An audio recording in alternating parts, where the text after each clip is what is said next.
Hello, everybody. My name is Jim Farmer. I'm the festival director of Out on Film, Atlanta's LGBTQ film festival. This is our 36th year, and we have some amazing programming this year. We have an extraordinary film called Barrio Boy, which is screening at our festival Saturday, September 30th at 4 p.m. at Outfront Theater Company, and will be followed by a brief streaming window. Let me read a brief description.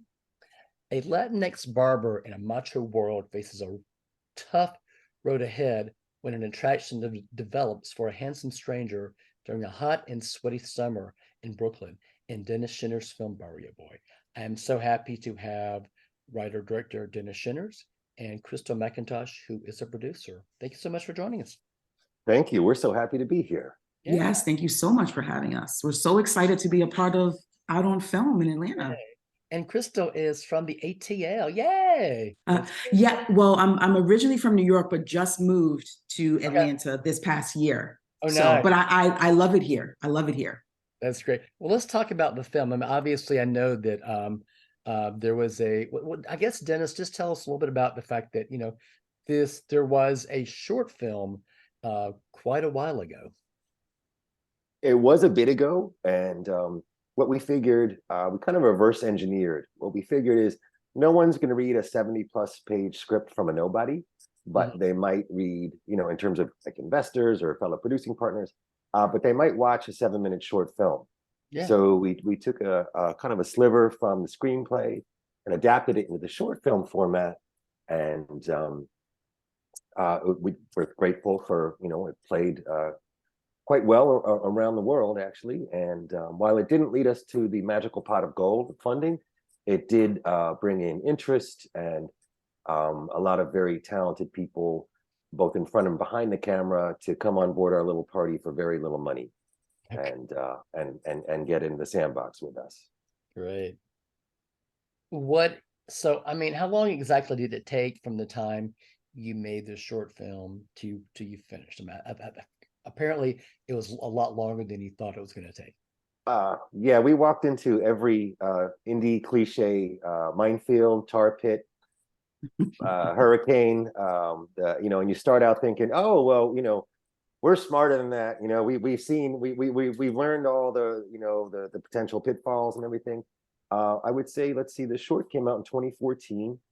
We started rolling camera on the feature in September of 2016. And here we are, all these years later. So that's kind of our time frame in a nutshell. This is a two-part question. One is for you, Dennis, and the other one's for you, Crystal. Dennis, can you just talk a little bit about taking this, from a short film version and making a feature, and what all was involved with that? And then I want to ask Crystal about getting the funding to make that possible. So, Dennis, let's start with adapting this and knowing how to adapt it, and sort of learning how to move this from a film that was, fairly short and length to one that is full length. Well, we started with the script originally, like we had the feature script, so it wasn't much of we didn't have to take a short film and accordion it, way out to make the feature. The feature draft went through several incarnations over the years, and adapting to the pitfalls that we experienced during production. For example, in 2016, we lost one of our lead actors the night before cameras rolled. So then we had to pivot around that, and we decided to shoot every scene without that character in 2016. And then we were able to find the ideal lead in 2017, and then shot everything until we ran into immigration issues with that actor, which took them out of the mix. And then we had to pivot completely and kind of lick our wounds and clean our feathers. And then we kind of found our workarounds, and we shot again in 2019. And had we not completed in 2019, pre-pandemic, I don't think we ever would have crossed the finish line. There were just too many barriers and protocols and safety procedures, and the finances of it would have just increased exponentially and would have just, I think, shut us down for good. Does that answer the question there, Jim? I hope I didn't go too far left or right or up and down. No. So, Crystal, can we talk about the funding for this and how you went about making this happen. Right. So, like Dennis mentioned, we kind of reverse engineered the feature script to kind of have this short script that we were very hopeful, stars in our eyes, like we're going to get funding. Kind of the traditional way that people do, whether it be, crowdfunding or just kind of holding small little events to try to get investors. That is not, to be frank, that is really not how Dennis and I are kind of built. So we were fortunate enough to have a few very small grants that we were able to take advantage of. But other than that, this film is purely independently produced, which is also kind of another reason why it took us a little while longer while we kind of had to do things in phases. But I will say that, it was a learning experience, and we were so very blessed with a cast, not only a cast, but also a crew of people who just really, for the most part, continue to rock with us. Again, like Dennis mentioned, 2016, we were like, we're filming the whole thing. Latest it'll come out is 2017. Like if we have any issues, like 2017, here we come.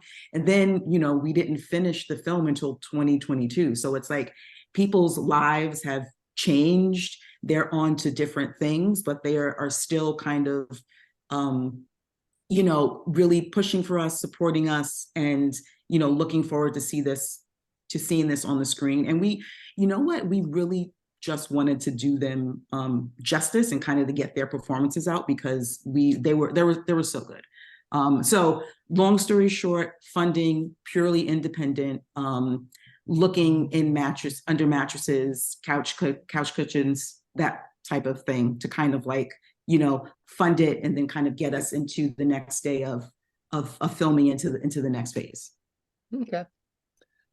Dennis, this is a strong ensemble and there are lots of characters there, but can you just talk a little bit about the main characters here and, their journeys, what all they're going through in this film? Certainly.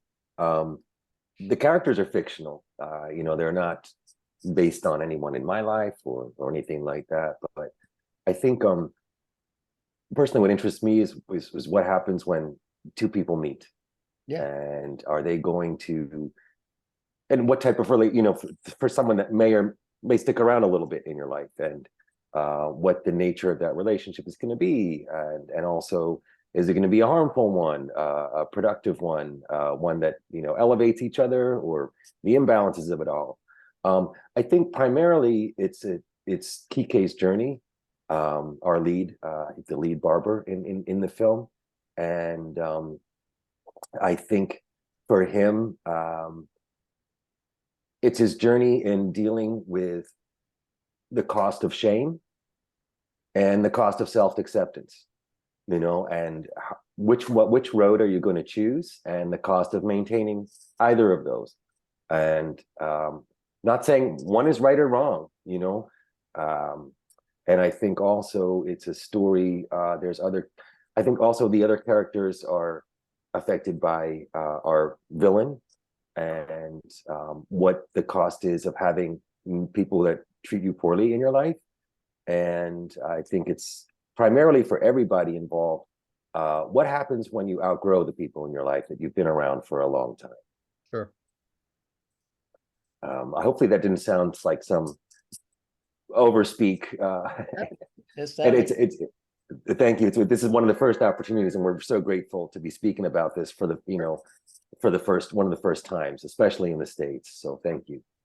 So I think I'm hoping I'm not over. I think that the screening here is the Southeastern premiere. Is that it? Is, yes, indeed. Yay. That's very exciting. We're very honored. Can you just talk about I talk about this a lot with our artists, but when I was growing up, trying to find people that identify on TV and films was just hard, because my first experience was Cruising with Al Pacino, gay serial killers. Is like, God. That's a rough one for a first. And then I moved on to the wonderful period of AIDS dramas where every single person had to die at the end. It was only later that I started to see people who could live and have productive lives. But can you both talk about representation in films, why it's so important, and being able to tell stories just like this? I'd like to hear from both of you. Crystal, you want to start since I went on the last one? Oh, sure. I mean, absolutely representation important. Like you said, like there weren't a lot of films when I was growing up, speaking as an African American female, Yeah. there weren't a lot of films that I could look to where I saw myself. Yes, there were some, but I remember, the mainstream films being predominantly white. Mm-hmm. And then anytime there was anything that focused on Black people, I was there because I was just looking forward to it, and it was kind of like, oh my goodness, that is somebody like me. I can relate to that. So I think for queer people, of color, we don't see ourselves now of course we're seeing we have organizations and festivals like yourselves, and there's other festivals where queerness is celebrated as opposed to kind of just being tolerated. So what kind of drew me to this story was the fact that anybody can relate to it, I think, because it's a love story at the very base of it. So there's that, but it's also kind of like, at the end of the day, we're all the same. We all want the same things. But when you're growing up, sometimes you don't think that it's for you, or that you can enjoy things like that, because you don't see yourself or people that look like you enjoying things and having happiness and having relationships, or even the possibility of a relationship. So yeah, I think that this particular film kind of showing this little slice of life for this particular barber in Brooklyn, and how he deals with his family, and how he ultimately deals with his friend, and how he actually a beautiful part of it is just kind of like he's coming into his, at the end of it, he comes into his own, in the sense that he's just kind of like, yes, I'm here, so what, who cares? And I think that is it's a stepping stone, and hopefully we'll get to the point where it's really not a big deal, and people are less concerned about who everybody is sleeping with, and more concerned about whether or not they're a good person. Right. Wow, thanks, Crystal. I think for me, just looking at, I'm going to call it cultural hangovers, and things that are baked in from generation to generation, and they get passed down, and there's residual. I came up at a time where, first of all, the vocabulary we have now didn't exist, or if it did, it existed in a university library somewhere, but certainly not in day-to-day conversation or on the streets, where derision towards, I'm just going to say, same-sex attraction, or quote unquote sexual outliers, as they were identified as back then. Derision was not only lauded, I would say it was encouraged. And even harm was like, oh yeah, no, F that per, no, there's something wrong with them, And I think that gets handed down. And yes, now we're in an era where on social media and in films and television, queerness can be celebrated. But that's, thank goodness we're at that stage, but I don't think that's everyone's story. I think there are pockets all across the world. I mean, just look at some of the laws in international countries, where punishable by death. So I was just also we're not there. And it's going to be a lifelong, as long as people are around, to be seen as equals and be heard, and to be a cornerstone of the cultural fabric, as queer has been And it's just, let's continue to recognize. Exactly. So one more final question for both of you. What's next for the film? Crystal? Oh, what's next for the film?